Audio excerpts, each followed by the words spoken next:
বরাক উপত্যকার রাজনৈতিক মহড়ায় গুরুত্বপূর্ণ মোড় ঘুরতে পারে আজকের প্রগতিশীল নাগরিক সমন্বয় মঞ্চের সাংবাদিক সম্মেলন। শনিবার দুপুর 12:30টায় শিলচরের ট্রাঙ্ক রোড স্থিত সিটিভিওএ কার্যালয়ে আয়োজিত এই সাংবাদিক সম্মেলনে গৌহাটি হাইকোর্টের সংস্থার পক্ষ থেকে দায়েরকৃত পৌরকর ও পৌর নিগম নির্বাচন সংক্রান্ত মামলার সর্বশেষ অবস্থা তুলে ধরা হয়েছে। কার্যকরী সভাপতি ধ্রুবকুমার সাহা সম্মেলনে বলেন, এই সাংবাদিক সম্মেলনের মাধ্যমে সাংবাদিক বন্ধুদের সঙ্গে সরাসরি আলোচনা করে মামলার অগ্রগতি বিস্তারিত জানানো হচ্ছে। গৌহাটি হাইপোয়ে জনমান্ডি মামলা বরাক উপত্যকা নাগরিকদের ভোটাধিকার রক্ষায় গুরুত্বপূর্ণ ভূমিকা পালন করবে। তিনি আরও জানান, মামলার সর্বশেষ শুনানিতে আদালত কী সিদ্ধান্ত নিয়েছে তা সকল সাংবাদিকের সামনে উপস্থাপন করা হয়েছে। সম্মেলনে বক্তব্য রাখেন বাসুদীপ শর্মা, অতনু ভট্টাচার্য, কিশোর ভট্টাচার্য সহ সংস্থার অন্যান্য গুরুত্বপূর্ণ নেতৃবৃন্দ। বাসুদীপ শর্মা বলেন, পৌর নিগম নির্বাচনের এই মামলা শিলচরের সাধারণ নাগরিকদের স্বার্থ রক্ষার জন্য অত্যন্ত জরুরি। আমরা আদালতের সিদ্ধান্তের পূর্ণ সমর্থনে আছি। তিনি আরও বলেন, এই সম্মেলনের মাধ্যমে জনগণের মধ্যে সঠিক তথ্য পৌঁছে দেওয়া হলো, যাতে কোনো ভুল বোঝাবুঝি না হয়।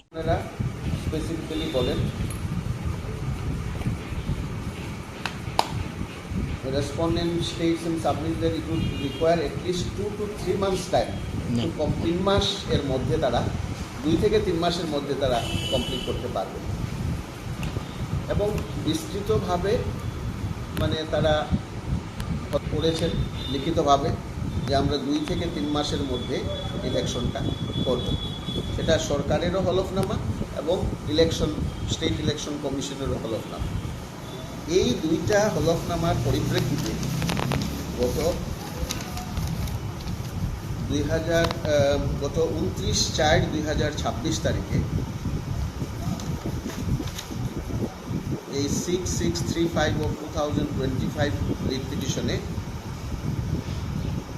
যে আদেশ হয় সেটা হচ্ছে এরকম যে 22/7/2026 তারিখের মধ্যে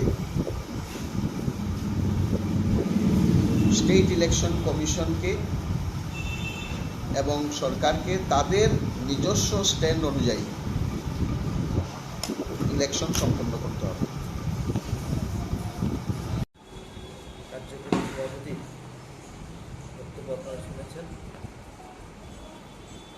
যে সংগ্রাম, যে আন্দোলন আমরা দীর্ঘদিন ধরে চালিয়ে যাচ্ছি এবং অনেক সময় আমাদের নিজেদের মধ্যেও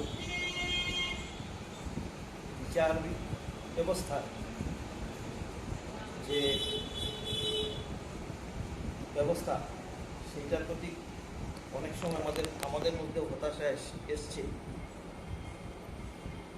কিন্তু আজ আমরা খুব আনন্দিত যে আমাদের দায়ের করা যে মামলা আপনারা ইতিমধ্যে শুনেছেন, আমরা 2টা রিট পিটিশন করেছি।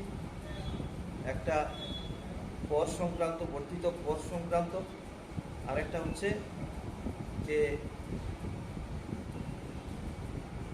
বিগত 5 বছর যে শিলচর মিউনিসিপাল নিগমে উন্নতি হওয়ার পরেও আমাদের এখানে যে নির্বাচন না হওয়া, সেটার জন্য আমরা যাতে অনতিবিলম্বে নির্বাচন করা হয় তার জন্য আমরা আরেকটা রিট পিটিশন দাখিল করেছিলাম। এবং আজকে আমরা আনন্দিত বটে যে দীর্ঘদিন হলেও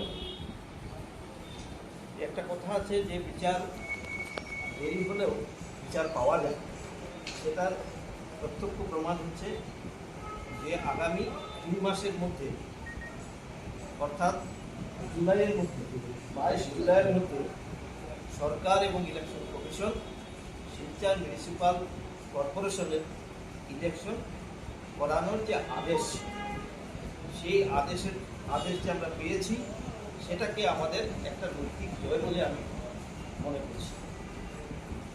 2 নম্বর কথা হচ্ছে যে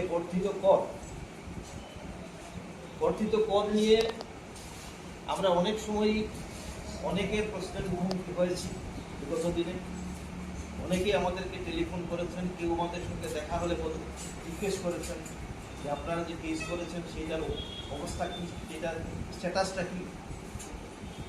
আমরা নিজেরাও এক এক সময় শঙ্কিত ছিলাম যে আমরা যে রিট পিটিশন করেছি সেটার ভবিষ্যৎ কী হবে। এতেও আমরা একটা আশার আলো আমরা দেখতে পাচ্ছি। আদালত স্বীকার করে নিয়েছেন যে সরকার